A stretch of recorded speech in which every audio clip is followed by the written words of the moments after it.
Nearly 900 wildfires, 2 million hectares burned, and smoke so thick it turned the skies of New York, Chicago, and Washington the color of a bruise. Canada is burning, but the question being asked across North America is, why is it choking cities thousands of kilometers away? The answer involves wind, warming, and a wildfire season that scientists say no longer has an ending.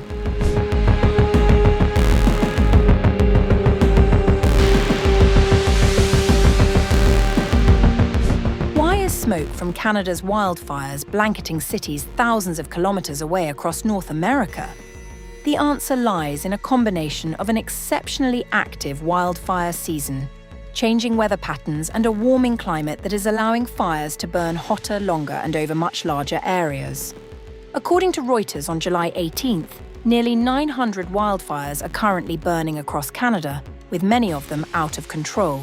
More than 2.38 million hectares have already burned this season, exceeding the country's 10-year average, while around 200 active fires are burning in Ontario alone. The fires have devastated several communities.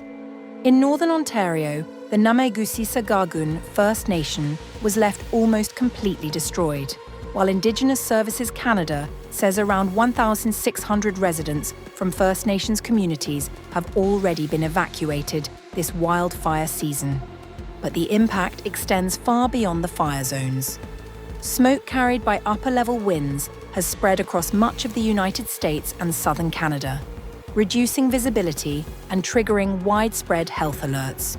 According to the Cooperative Institute for Research in the Atmosphere, satellite imagery showed an enormous smoke plume stretching across the US Midwest before moving eastward.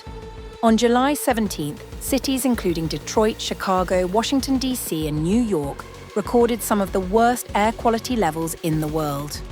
More than a dozen US states issued air quality alerts, with health officials advising residents to limit outdoor activity because of hazardous smoke. The cross-border pollution has also fueled political tensions. US President Donald Trump accused Canada of failing to manage its forests and threatened additional tariffs over what he described as the economic cost of the smoke. Scientists, however, say the broader explanation lies in the growing intensity of wildfires worldwide. So we have been seeing an increase in the severity and frequency of wildfires in recent years in some areas of the world. So specifically the forests of the world, we've seen an increase in fire occurrence, for example in Australia, in North America, in Europe, but we also have seen a decrease in fire in some regions that most people are not aware of. So in savanna grasslands, for example, we've seen a distinct decrease over the last few decades, but the increase that we're seeing in the forests is much more important. Because in forest areas, we see greater damage by the fires, we also see more carbon emissions, so there's a big concern about that increase in wildland fires. Experts say forest ecosystems respond very differently from grasslands, with larger fires producing denser smoke, releasing greater amounts of carbon, and remaining active for much longer periods. Climate change is also playing a major role by creating hotter and drier conditions that allow vegetation to ignite more easily. Yeah, the increase in specifically forest fires around the world has a range of reasons. Of course, climate change is one key reason here. When we warm our atmosphere, it means it could take more water from the vegetation. It can dry out the vegetation more, and that simply means the vegetation becomes more flammable. As temperatures continue to rise, scientists warn that wildfire seasons are no longer confined to a few months of the year. Instead, they are becoming progressively longer and more destructive. As a result, what we see now is that the season for fires around the world has increased in length by over 20% over the last 4 decades or so. So we see a lot more fires around the world, not everywhere, but particularly in the northern hemisphere, especially in boreal areas and especially in the Mediterranean region. And when it burns, those fires are often more severe than they used to be. With hundreds of fires still burning across Canada and weather systems continuing to push smoke southward, experts warn that poor air quality could remain a recurring challenge across North America, underscoring how increasingly intense wildfire seasons are becoming a continent-wide environmental and public health threat.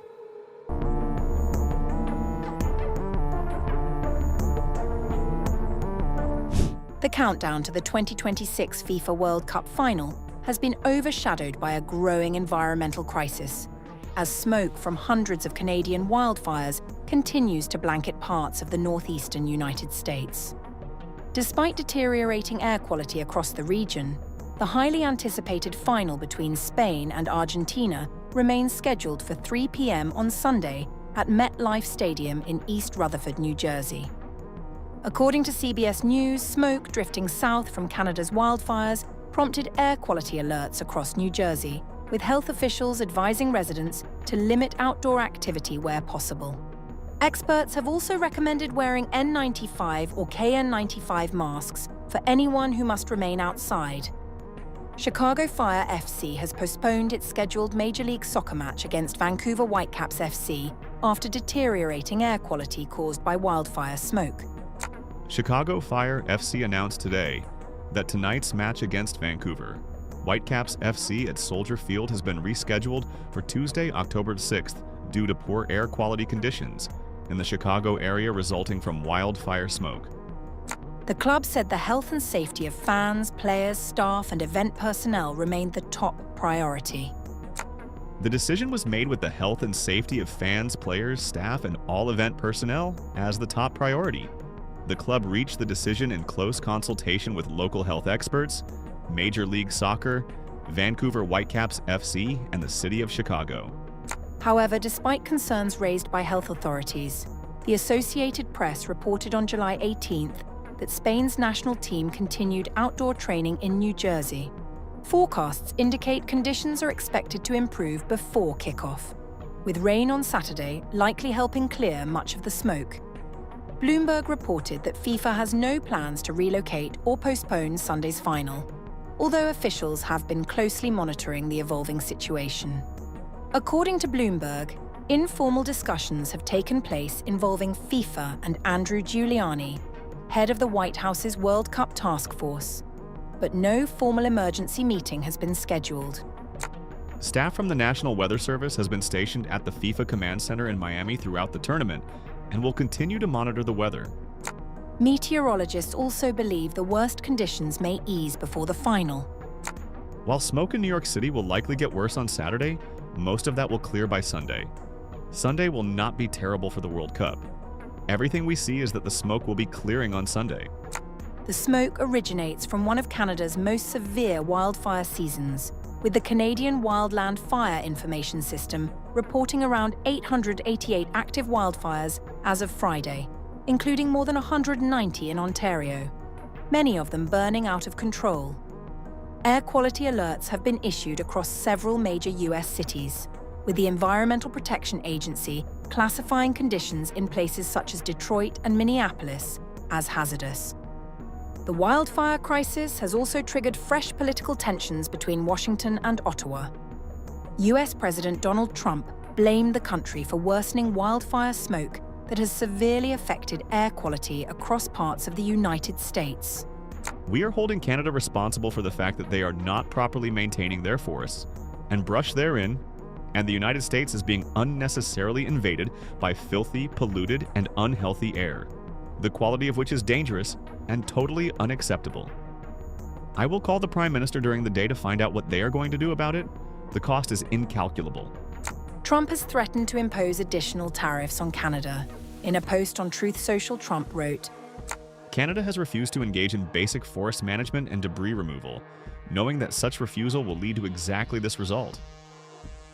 This is willful negligence and becoming a yearly occurrence, costing the United States billions of dollars, which cost of this pollution must of necessity be added to the tariffs Canada is currently paying. Canada rejected suggestions of negligence. After Trump's remarks, Canada's emergency management minister pointed to long-standing bilateral cooperation on wildfire response. The two countries remain in constant contact and share a long history of working together on such disasters. While political tensions continue to rise over wildfire management and cross-border smoke, officials currently expect conditions around MetLife Stadium to improve in time for Sunday's World Cup final, allowing football's biggest match to proceed as scheduled.